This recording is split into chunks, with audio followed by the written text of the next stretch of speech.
Desde siempre hemos sabido que el agua es vida. De ahí surge todo lo que nos rodea, todo lo que nosotros somos. La abundancia de agua, lo sabemos ahora, puede significar también muerte y destrucción. Pero ¿qué pasa cuando nos falta el agua? Como cada tercer día, o luego no nos llega ni 2 o 3 días. Y tenemos que lavar los trastes, la ropa.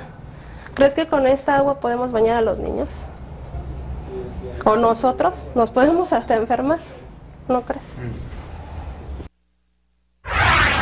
Yo soy Atalo Mata Otón, reportero, Excelsior Televisión. Un país vive en tanto viven sus especies naturales. La desobligación, la falta de responsabilidad de la sociedad hace que nuestras especies naturales se extingan. ¿No estaremos creando un país en vías de extinción? En México se conocen 141.103 especies animales y vegetales. De ellas, 2.606 están dentro de alguna categoría de riesgo de desaparición. México en peligro de extinción. Yo soy Abraham Nava, reportero, Excelsior Televisión. Yo estoy seguro que usted no sabe lo que es un tampotka y tampoco lo que es un eyeballing. Se va a enterar. Y se va a enterar también, por si no lo sabe, que la edad promedio de nuestros jóvenes para empezar a beber alcohol es de 15 años. Más de 3 millones de jóvenes mexicanos entre 12 y 29 años tienen problemas con el alcohol, ya que cada día las formas de consumo son más sofisticadas y dañinas, copiando modelos europeos. Los jóvenes consumen alcohol dentro de las escuelas, en casa, sin que los padres o maestros se den cuenta. Yo soy Patricia Rodríguez Calva, reportera de Excelsior Televisión. Y yo soy Félix Cortés Camarillo. Está usted en la dirección correcta. Bucareli 1. Venimos como país de una grave crisis en donde 2 ciclones a doble mano nos oprimieron, nos mojaron, nos inundaron y mataron seres humanos. ¿Qué pasa, sin embargo, cuando nos falta el agua?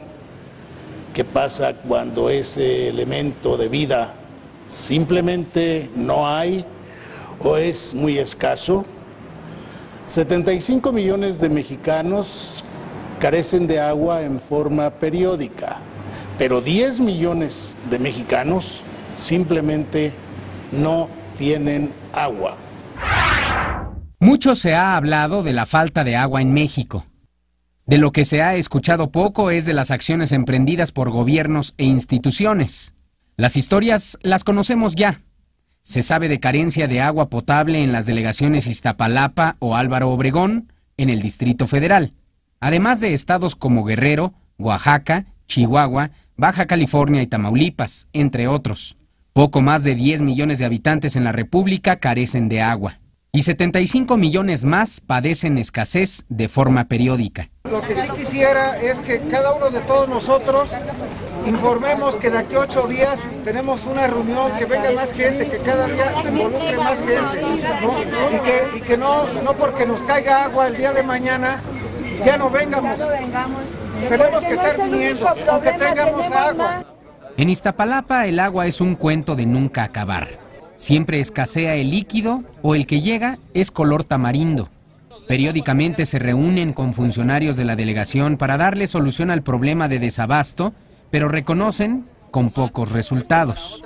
En donde no estamos de acuerdo en que nos estén cortando el agua cuando ellos quieran. No estamos de acuerdo en que nos estén mandando la calidad del agua que nos están mandando aquí. No estamos de acuerdo en que se estén cobrando los cobros del agua cuando está saliendo puro aire en las llaves y está marcando el medidor. Este problema de vida diaria se ha vuelto un problema social, donde los niños se enferman, donde las personas de la tercera edad de alguna manera les afecta en la piel ya directamente. Este problema se ha ido agravando a raíz de que no se le ha puesto atención. Al azar, visitamos uno de los domicilios de la colonia Santa María Aztahuacán, de Iztapalapa. Aquí vive Itzel, quien todos los días saca el agua así, de su cisterna. ¿Qué haces, Itzel? Sacando agua, mira. Aquí. Agua que viene de la tubería. Y eso cada que les llega. Como cada tercer día. O luego no nos llega ni 2, 3 días. Y tenemos que lavar los trastes, la ropa. ¿Crees que con esta agua podemos bañar a los niños? ¿O nosotros? Nos podemos hasta enfermar. ¿No crees?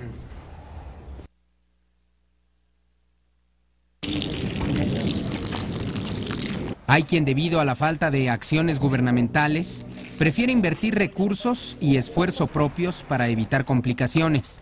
Es el caso de Mariano Salazar, ingeniero agrónomo, quien junto con otras familias se organizan en brigadas para rescatar áreas verdes, sembrando arbustos y árboles que permiten la retención de humedad, el buen estado del suelo y la recarga del acuífero. Entonces nosotros, al estar haciendo este tipo de obras, lo estamos haciendo porque aquí en la comunidad tenemos afectadas aproximadamente 30 viviendas, porque hay extracción de agua de los mantos freáticos de la región, y al extraer agua de los mantos freáticos no hay la recarga suficiente en época de lluvias que permita que estos mantos freáticos vuelvan a tener su nivel.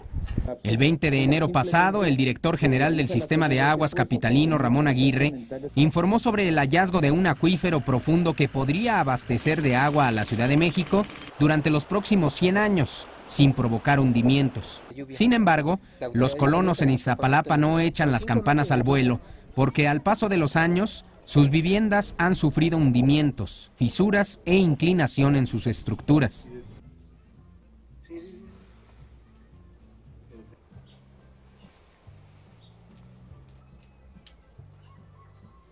Hay que tomarlo con pinzas todavía, hace falta muchísima investigación. Pero nosotros decimos, bienvenido sea esto para la ciudad, pero no podemos nosotros festejar tanto si este acuífero que descubrieron en Iztapalapa, en la zona de San Lorenzo Tezonco, que es una zona de fuertes hundimientos, de fracturas y grietas, nos va a traer como consecuencia que entre más se traigan agua de este acuífero inferior, que está a 2000 metros de profundidad, va a traer como consecuencia que el acuífero superior empiece a filtrar sus aguas al acuífero inferior. Y esto va a traer como consecuencia que va a haber más hundimientos. Datos del INEGI señalan que en nuestro país, hasta el año 2010, existían 645 plantas potabilizadoras. Son instalaciones que procesan el líquido de algunos cuerpos de agua y que luego sirve para consumo humano. Desde hace 26 años, la Asociación Nacional de Empresas de Agua y Saneamiento, ANEAS, convoca a una convención. La última reunión se realizó en la ciudad de Querétaro, donde académicos, empresarios, legisladores y expertos nacionales e internacionales discuten temas y buscan soluciones a los problemas relativos al agua. El exdirector de la Comisión Nacional del Agua, José Luis Loeje, considera que el presupuesto es insuficiente para invertir en este sector. Es el municipio el responsable del servicio del agua potable. Lo que sucede en la práctica es que muchos municipios no tienen la capacidad para dar ese servicio y subsidiariamente se apoyan en la Comisión Nacional del Agua.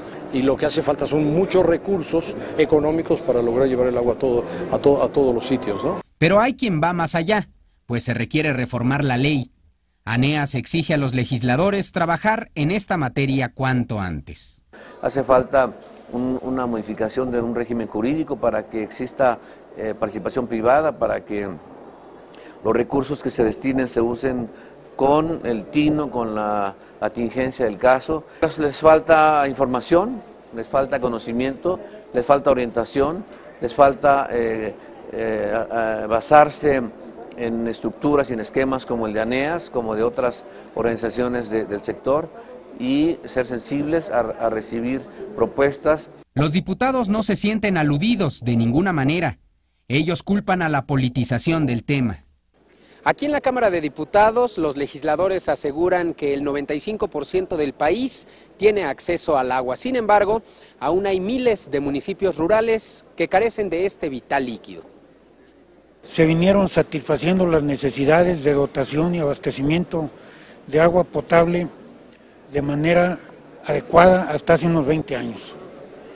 De 20 años para acá, las inversiones grandes en todo tipo de infraestructura, no solo en agua potable, se han detenido. Hace falta mucho mayor esfuerzo de coordinación entre gobiernos de los estados y la dependencia que surja como autoridad del agua para establecer este tipo de convenios y concurrir a los organismos financieros internacionales o a los organismos privados de financiamiento para darle viabilidad a tantísimos proyectos que hoy día están presentando las ciudades.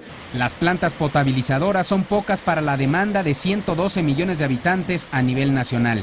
En Querétaro hay un nuevo complejo. Se llama Acueducto 2. Está construida en 30,000 metros cuadrados, con todo el equipo de bombeo y tanques de reserva.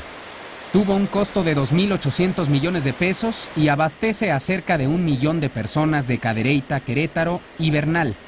Este sistema potabilizador capta al año aproximadamente 50 millones de metros cúbicos de agua de los manantiales para posteriormente distribuirla en la ciudad de Querétaro. El proceso inicia por extraer agua de ríos y manantiales y la almacena en este bordo con una capacidad de 400,000 metros cúbicos. El líquido pasa por varios filtros. Se le agregan químicos como sulfato de cobre para eliminar algas, mal olor y sabor. También un floculante, sustancia que desaparece el lodo, partículas y metales para no dañar al ser humano cuando la consuma, y un toque de cloro desinfectante. Expertos aseguran que existen otras obras hidráulicas similares como el sistema Cutzamala del Estado de México o en Baja California, pero ninguna como la queretana. La tecnología es más avanzada. Aquí ya lo manejamos todo por medio de un sistema SCADA, un sistema de control que nos permite controlar y tomar datos estadísticos de cada uno de los procesos. Entró un nuevo gobierno federal con el PRI y tanto los retos como las expectativas son grandes. Así lo observa el actual director de Conagua. Bueno, definitivamente un fortalecimiento en el sentido de las facultades en materia de administración de agua para efecto de medición, vigilancia e inspección de la extracción de agua tanto subterránea como superficial. Son temas que que traen, y yo creo que todos los gobiernos lo han tratado de hacer. A nivel internacional, México es visto como un buen captador de agua. Funcionarios del Banco Mundial piensan que como país aún hay deficiencias que obstaculizan el acceso al agua. Hay que trabajar en la parte de inversiones para que las tuberías y los sistemas funcionen bien. Hay que trabajar para que los operadores, las empresas que prestan el servicio tengan una alta capacidad técnica y tengan el mejor equipo para poder que todo funcione con la mejor calidad posible. Pero también en los hogares y en las comunidades la cultura tiene que cambiar. Hay que mantener una cultura del ahorro del agua. Actualmente existen 28 países en el mundo con serios problemas de escasez de agua, pues cuentan con una dotación menor a los 1.000 metros cúbicos por habitante al año. México se encuentra en un nivel medio con 5.000 metros cúbicos por año. No tirar el agua hoy abonará a que nuestras nuevas generaciones de mexicanos del mañana respeten y valoren su existencia. Usted se encuentra en Bucareli 1, la dirección correcta. El programa de periodismo a fondo en la televisión. Las especies naturales de nuestro país se encuentran en un grave peligro. Hemos amenazado por igual a las plantas, a los ríos y a los animales. Este es un trabajo de Abraham Nava, mi compañero.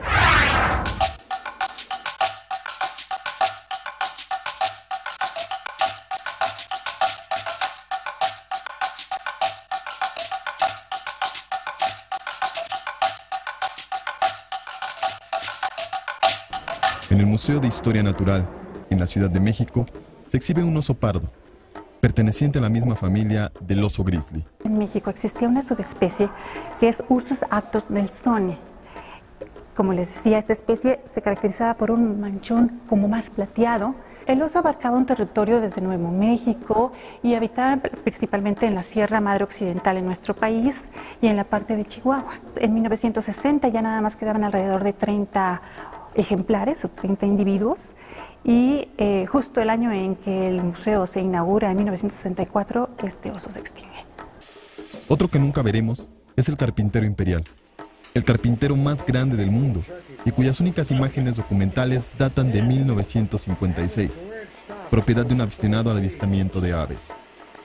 En México se conocen 141.103 especies animales y vegetales. De ellas, 2.606 están dentro de alguna categoría de riesgo de desaparición. México en peligro de extinción.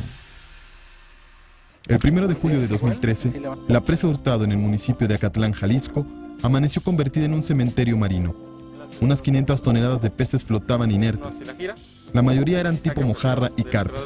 Sin embargo, en la región hay algunas especies amenazadas que pasan desapercibidas. Ese grupo de peces dulceacuícolas es el más afectado, en las especies en peligro de extinción, son los que más se han ido extinguiendo. Y tenemos casos aquí en Xochimilco, tenemos casos en Lerma. Algunos especialistas coinciden en que al menos en los últimos 500 años, el hombre ha estado directamente involucrado en la desaparición de las especies. Y lo que hacemos en México particularmente está dirigido a conservación de 6 regiones prioritarias que han sido identificadas a raíz de una serie de estudios internos y también de instituciones mexicanas como Semarnat, Conavio y varios institutos que han sido identificadas como centros de gran importancia en términos de biodiversidad. Conocidas las especies y las regiones que requieren atención, se identifican 4 principales causas por las que una especie entra en una categoría de riesgo. El primero es cuando transformamos sus hábitats, perdemos sus hábitats, ¿no? Y puede ser desde el caso de lo que más se nos viene a la mente quizás es la pérdida de los bosques, pero puede ser la pérdida de un charco de agua en donde vivía una especie que solo estaba ahí, ¿no? El lobo gris es un claro ejemplo de cómo el hombre entra en conflicto por el hábitat. El lobo entró en conflicto con la industria ganadera, con los ganaderos, no solamente en México, simplemente es una política extendida también en Estados Unidos y Canadá durante finales de 1800 y el siglo pasado, los 1900, a principios del siglo, donde hubo una política de exterminio. Un esfuerzo de conservación iniciado en 1977 ha permitido que hoy en día se contabilicen unos 300 lobos albergados en centros de conservación y reproducción en Estados Unidos y México. La segunda causa principal de la desaparición de especies es la sobreexplotación.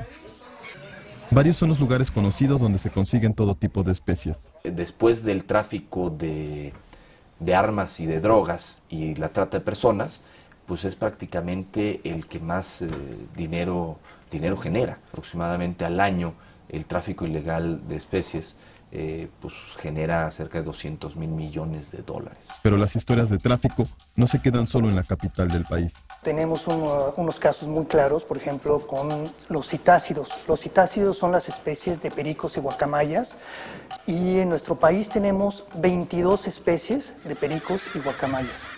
Desafortunadamente, la mitad de estas 22 especies está actualmente considerada como en peligro de extinción. Las tortugas o quelonios son en México una especie en general protegida. Además de la caza y el consumo de sus huevos, debe competir contra otros individuos ajenos a su hábitat. Es la tercera causa principal de la extinción de las especies. Y una amenaza que también habría que mencionar, además de, digamos, el cambio de uso del suelo y estos impactos que ya mencionamos, es la introducción de especies invasivas o especies exóticas. Pueden ser introducidas a propósito o de manera accidental. Por ejemplo, cuando a una isla llega una barca con roedores a bordo que no son comunes en la zona de desembarque. Sus necesidades de alimentación provocan un desequilibrio natural. La última causa principal que pone en riesgo la supervivencia de las especies parece inherente al progreso de la raza humana. La última en secuencia, no por menos importante, pero la contaminación, sobre todo química, del agua, la contaminación del suelo, pues afecta directamente a muchas especies. Las leyes de protección están ahí, pero la lista de riesgos sigue creciendo. Cada vez más la sociedad está involucrada en el tema de cuidar nuestros recursos naturales.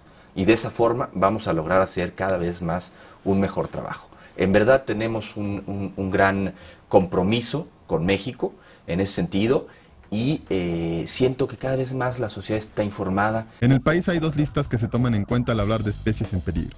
La de la Unión Internacional para la Conservación de la Naturaleza y la norma oficial mexicana 059. En esta se reconocen 4 categorías, probablemente extinta en el medio silvestre como el carpintero imperial y el oso grizzly. En peligro de extinción como la guacamaya roja y el jaguar. amenazadas como el águila real, sujetas a protección como la ballena azul. Algunas especies se han ganado la simpatía del público y los medios. Otras, a pesar de estar en la lista, nunca forman parte de programas que busquen su conservación. Yo considero que deberíamos tener un enfoque más de ecosistema. Como te comento, son muchas especies, 2.600.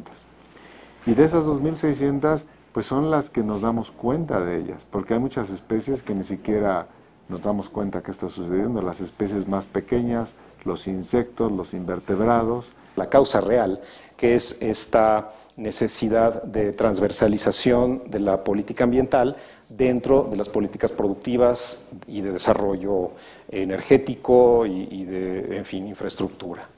Un ejemplo de cómo hacer un rescate holístico ocurre al sur de la capital del país, en la delegación Milpalta. En estos pastizales vive el gorrión serrano. Por ejemplo, los académicos que son los que saben pues, sobre las especies que hay en esta zona, bueno, en particular, no son los que estudian, pues se dieron cuenta de esta especie, saben que nada más habita aquí. Ellos se lo hicieron saber a las comunidades y entonces las comunidades logran entender eso y lo reciben muy bien y pues saben que es importante. El avistamiento es solo una de las actividades de los pobladores para proteger al gorrión. En temporada de incendios están atentos a las zonas de riesgo y hacen brechas cortafuegos. Al mismo tiempo, no se detienen las actividades agrícolas y ganaderas, permitiendo un equilibrio que beneficia a toda la vida en esta zona.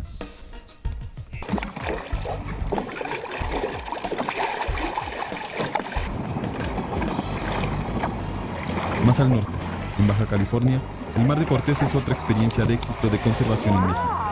Cerca de ahí, la ballena gris visita las costas para cumplir su ritual de apareamiento. Los turistas han aprendido también a observar al gigante marino, evitando estresarlo. Desde el punto de vista económico, desde el punto de vista ambiental, ecológico, desde el punto de vista de investigación, al perder una especie perdemos un montón de oportunidades. La apuesta de todos los involucrados es hacer conciencia y que los ciudadanos piensen y acepten soluciones verdes. Nosotros estamos constantemente viendo junto con las delegaciones cómo y por dónde vamos a seguir actuando para disminuir este problema, para identificar los puntos donde está más grave y los focos rojos, digamos, del tema del tráfico ilegal. La principal especie que saldrá beneficiada con estas consideraciones será el hombre, quien verá restituida su relación con el medio ambiente. 200.000 millones de dólares al año por el comercio de especies en proceso de extinción. La edad promedio de los jóvenes mexicanos y jóvenes mexicanas para empezar a beber alcohol es de 15 años. Y usted sabe lo que quiere decir este problema. ¿A dónde nos lleva y cuáles son las consecuencias? Esto es un trabajo de mi compañera Patricia Rodríguez Calva en la dirección correcta, Bucareli 1. Por falta de políticas públicas permanentes de combate al consumo de alcohol, hoy la primera causa de muerte entre jóvenes de 12 a 29 años de edad es la muerte a consecuencia de accidentes automovilísticos por consumo de alcohol. Los fines de semana es recurrente que tengamos este tipo de complicaciones y por supuesto muertes ligadas a ello, ¿no? A accidentes automovilísticos ligados a la ingesta de alcohol. Los problemas relacionados con el alcohol son, por ejemplo, si nunca has tomado una copa de vino o algún alcohol en tu vida, tomas, te emborrachas y sales a manejar en el coche y chocas. Puedes perder la vida y fue la primera vez que consumiste alcohol. Otro problema relacionado con el consumo de alcohol es que las personas tienen relaciones sexuales, pueden salir embarazados o pueden tener infecciones o contagiarse de alguna enfermedad venérea, ¿no? Por ejemplo, como SIDA. Más de 3 millones de jóvenes mexicanos entre 12 y 29 años tienen problemas con el alcohol, ya que cada día las formas de consumo son más sofisticadas y dañinas, copiando modelos europeos. Los jóvenes consumen alcohol dentro de las escuelas, en casa, sin que los padres o maestros se den cuenta. Se trata de dos nuevos métodos. El primero se conoce como tampotka, es decir, tanto hombres como mujeres remojan tampones que habitualmente se utilizan durante la menstruación para remojarlos con vodka e introducirlos en la vagina o en el recto, lo que a la larga trae como consecuencia problemas en la salud reproductiva.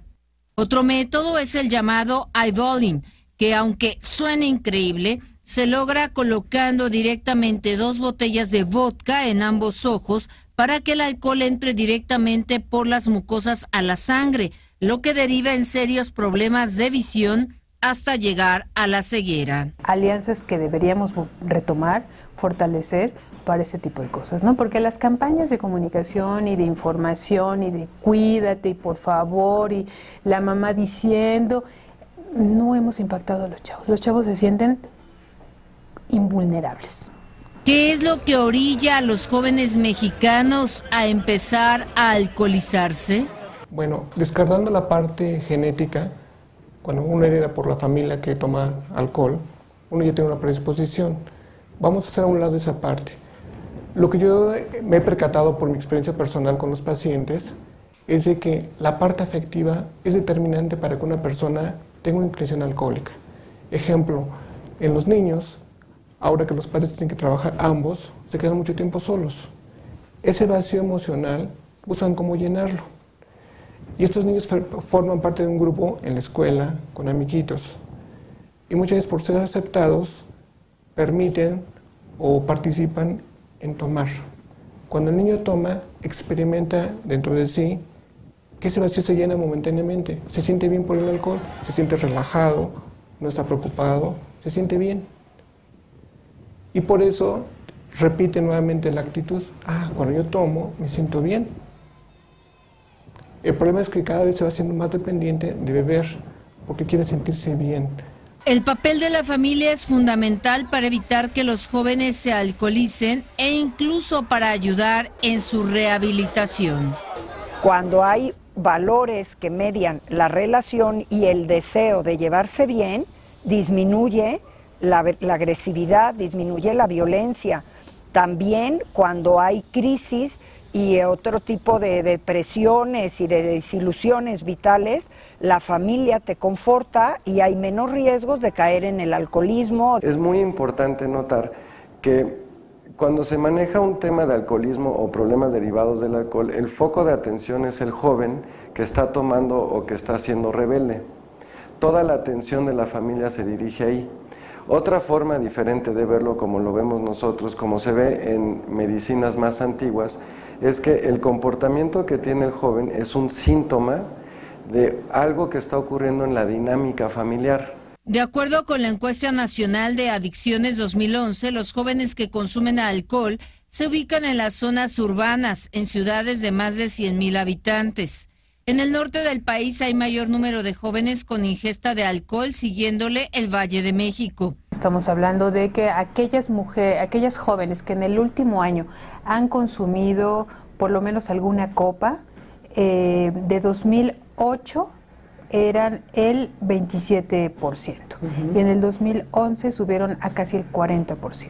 Me he percatado de este esquema con los pacientes que veo femeninos, y es por lo siguiente: ahora la mujer tiene más participación económicamente en este país, trabajan más las mujeres, y también ya están escalando más roles que el hombre tenía antes. Ya está viviendo la mujer el estrés y la competencia, y muchas veces también está luchando por mantener un lugar contra un círculo masculino, y de alguna forma lo que le permite relajarse y sentirse bien es beber en ese momento. Es una válvula de escape. La principal bebida de los jóvenes es cerveza, el 80% la consume. Aquí termina Bucareli 1 por esta ocasión. Muchas gracias por acompañarnos. Esta es la dirección correcta. Bucareli 1. Nos veremos la próxima semana.